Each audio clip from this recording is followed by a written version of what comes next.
Welcome to Lockeroom Talk. I'm your host, Terrence Summers, with head ball coach Dustin Wilson. Last Friday night, the Jackets welcomed the Green Wave of Gallatin to the Nest for a Week 9 rivalry game. The Jackets scored an opening possession with a Clarence Cobbins 47-yard reverse pass to Parker Betts. Defensively, the Jackets forced a few turnovers and a turnovers on downs. But late in the game, the Green Wave hit two screen plays with touchdowns to ice the road victory in the Nest. The Jackets fell to Gallatin 17-7 and moved to 4-5 in the 2023 season. What about that game, Coach? It's about like I told Blaine, little shout out to your old, Yeah. what do you call him, an intern, Yes, I sir. guess, back in the day. He's in Sumner County now, so he was over there after the game. And, you really play an incredible game, a defensive game, a Springfield-Gallatin-looking game. And that's just one of those close games where they found something. He outcoached me, and he found two screens, like he hit us on the same play. Yeah. But that's how ball goes. It's a good football game, and hard on both of us to move the ball. You can't say any defense is better than the other. It was the lack of offense. It's just one of those games where you give credit to the defense. And, special teams played a big part again. And, one of the biggest plays may have been CJ and that running down the field on the punt return again like he does so well. And us getting a call there on that goes against us. And, they missed a field goal. We got that one. I mean, it's just one of those games where everything counts, and they found a couple more plays than we did. Great job creating turnovers. Overall, defensive play, beautiful. They just couldn't capitalize off their mistakes early, and that's ultimately what got us. That's it.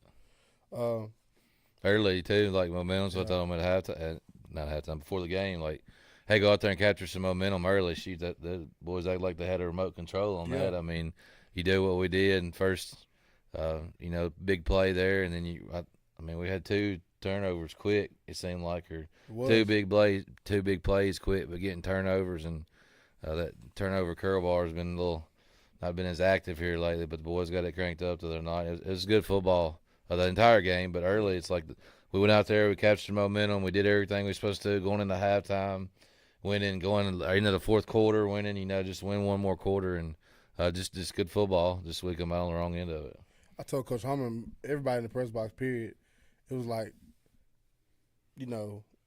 nice new wrinkles offensively with the reverse, pass, and no lack of effort in none of the pieces of the pie. Coaching, special teams, offense, defense. Heck of a game by the Jackets, literally all four quarters. But not to take nothing away from Gallatin, but just a few plays. Yeah. And they got them the game. I told the kids, Saturday, which that's not easy. Or Friday night I started the message, same thing was at the end of Hendersonville. You really feel like you played a good game, but when you play at this level, sometimes you got to find a way to make more plays than them. That's, again, sitting there telling that group that the effort was there, the hustle was there, all of it, four quarters of ball. Like, we're doing what we can, and they're doing it as hard as they can. They made a couple more plays than us. That's what they did. And, beginning of the season, everybody talked about, me personally talked about this team being a young team, having growing pains, and you throw, Hendersonville in your region, a non-region Gallatin region coming up here tomorrow night, Beach, and you sit there and you look at this Gallatin and Hendersonville game, just a few plays away. Hey, guys, a few plays away. We close, and y'all guys played y'all butt off. It got to be filled. Yeah, I mean, we're all human, even though they're younger and they got access probably more, which your generation too. But I try to find my way on it as well. You can go on there and you look at what people have done against who and scores that. They don't always produce the next game, but you know what they're made of. You know what they're doing. And even in our scores, I think you can see growth. Like growth don't mean a perfect rose bush sitting at the end. Them roses got to bud a little bit before they bloom all the way out. And our kids are growing up. It's just a process, and that's part of it. And we're continuing to grow. There's no doubt. Yes, sir. Great environment. Yeah. Hope to recreate that again tomorrow night in the backyard, Coach. I heard they wasn't bringing their band, which, again, no disrespect to our governing body. I know they're doing this because of the referees, but Thursday night probably hurt some traveling with some parents. And, unfortunately, our senior night is then on a Thursday night, but I hope that'll help the crowd a little bit. We try to recognize all the fall sports and cheerleading and band as we do on the ceremony. But, that crowd the other night, which their band's always played right through. You can't tell the ball's in play because their band's always done that too. But that's just like us with good competition. Our band, they kind of see a little moment out there, and they start playing a little bit harder too. So it got it riled up, man. You can tell the environment when you look around and see all the candy and French fries and streamers and everything on Saturday morning when you leave out of here. But it's a lot of sore football playing boys and a lot of stuff on the ground because the crowd was here, and a lot of comments about the game. That's the only game in town. It's just good football. Gallatin, Springfield. Hopefully, we can keep it going. I know in years past, as much success you've had here, years past, you get to like week 8, week 9, it's like, okay, you get I'm not calling it names, you get a half, maybe a quarter of that side of it filled up. It's kind of getting chilly. Yeah. This is just a walk, run-of-the-mill football game. It was a nice luxury to be out here week 9 in the nest and this thing packed out and the game means something in region play. That was a very, very nice thing. Yeah, I think that's which I did the scheduling with Philip Sanders, their AD.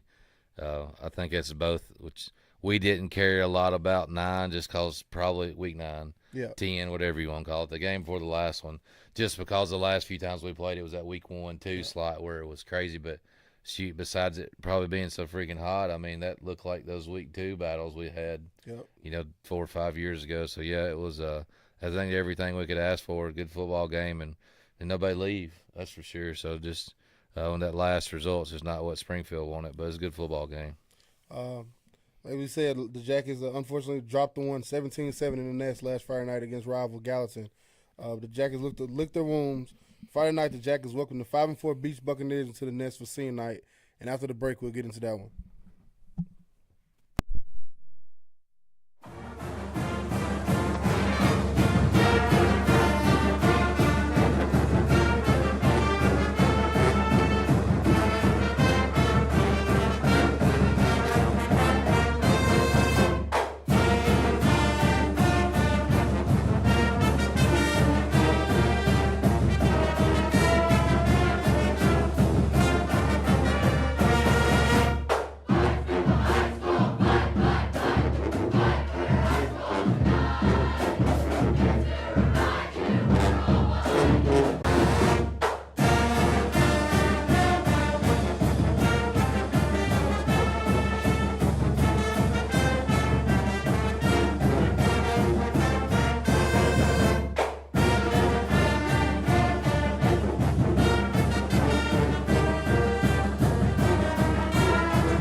Welcome back to Lockeroom Talk.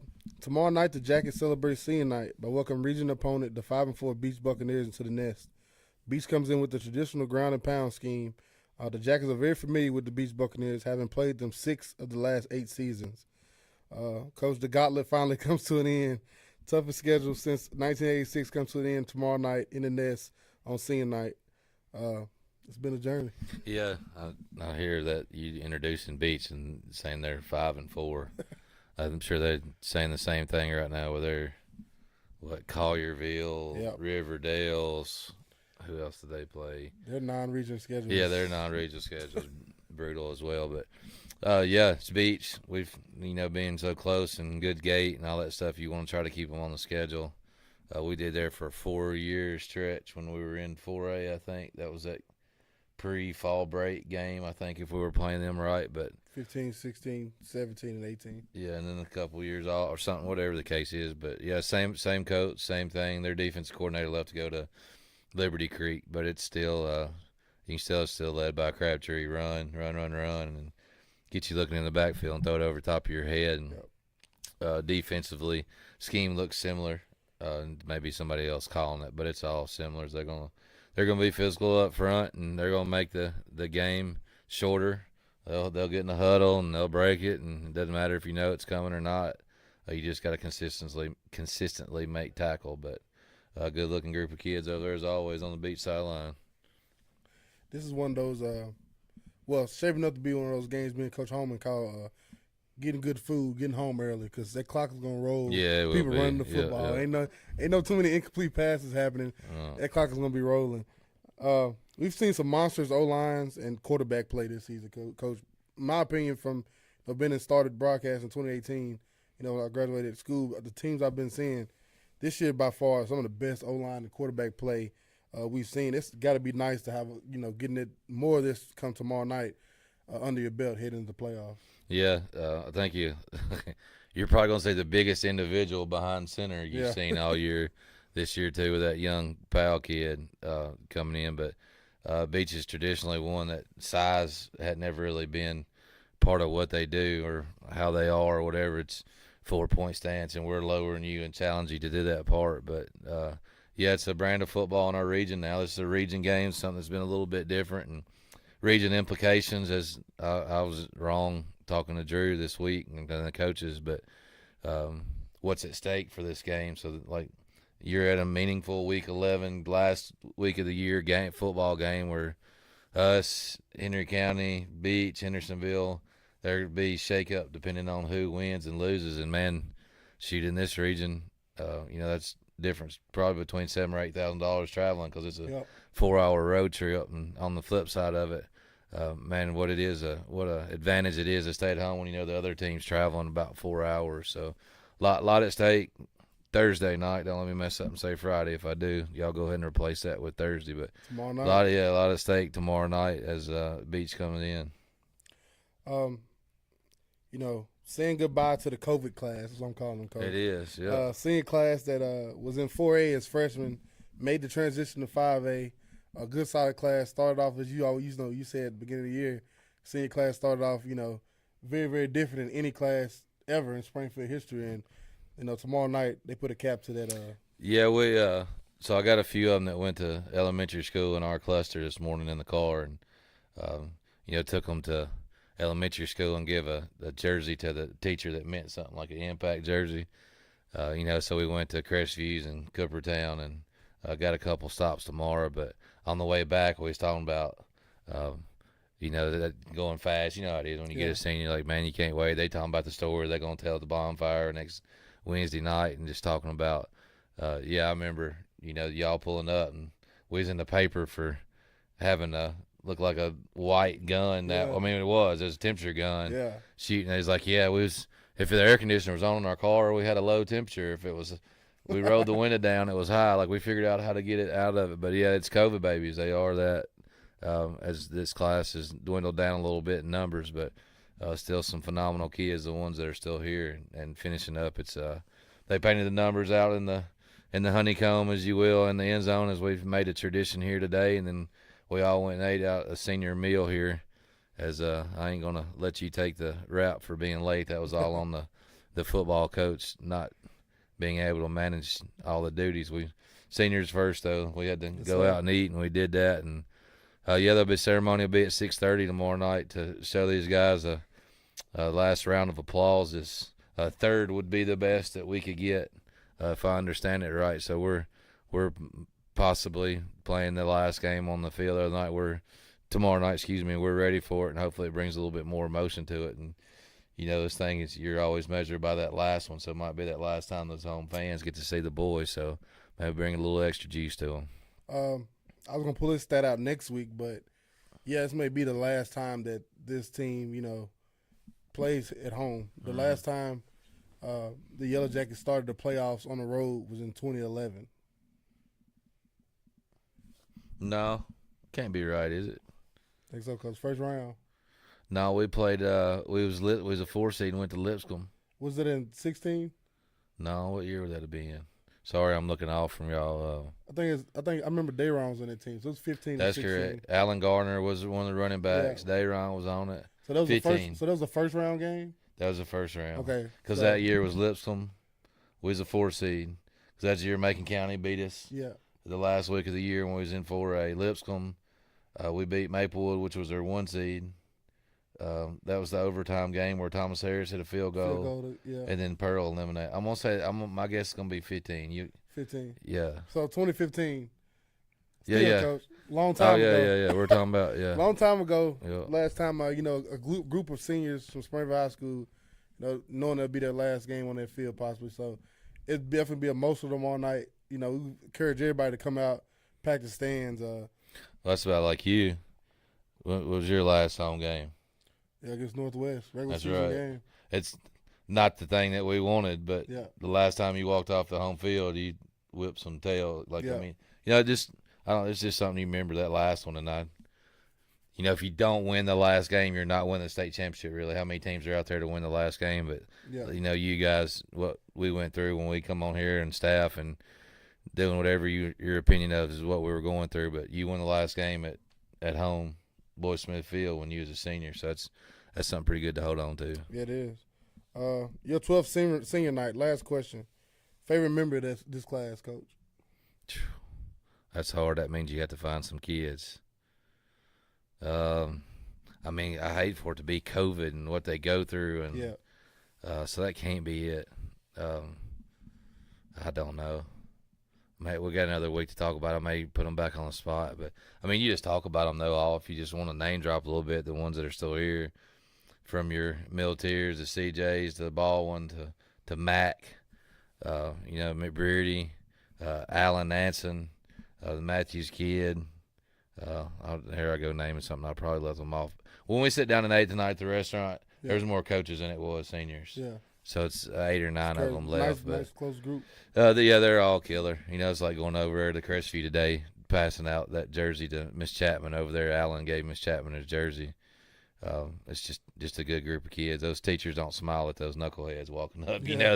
They usually give them hug out some good ones. So I don't know. It put me on the spot a little bit. I don't know my favorite memory about them. It's hard to pick out, but they're all with Max Baldwin around and Gregory, them two, they pick on each other, which they playing all them sports together, and CJ coming over them, their captains toting the sledgehammers out there every week. I don't know my favorite memory. I'll have to think on that. I may have to hit you back up next week. Back on next week. Yeah, all right. We still making memories around here. That's great. Yeah, we ain't stopping. And that'll be it. We're literally under 24 hours now. Yeah. Tomorrow night this time we'll be in the Nest rocking playing football. The Jackets, the Hayes in the barn for the Jackets. Senior night in the Nest, the Jackets welcome the Beach Buccaneers. We encourage everybody to come out, be loud, be proud as we send these seniors off the right way. And come a little early. Ceremony's at 6:30. Yeah, 6:30 so please ceremony. Come a little early. 6:30. We'll have it live. Also, me and Kenneth Holman. We'll begin the live at 6:30. After that, we'll do our pregame thing as usual, and we'll kick it off. Excited to see everybody tomorrow night. The Jackets face the Beach Buccaneers in the Nest. As always, go Jackets.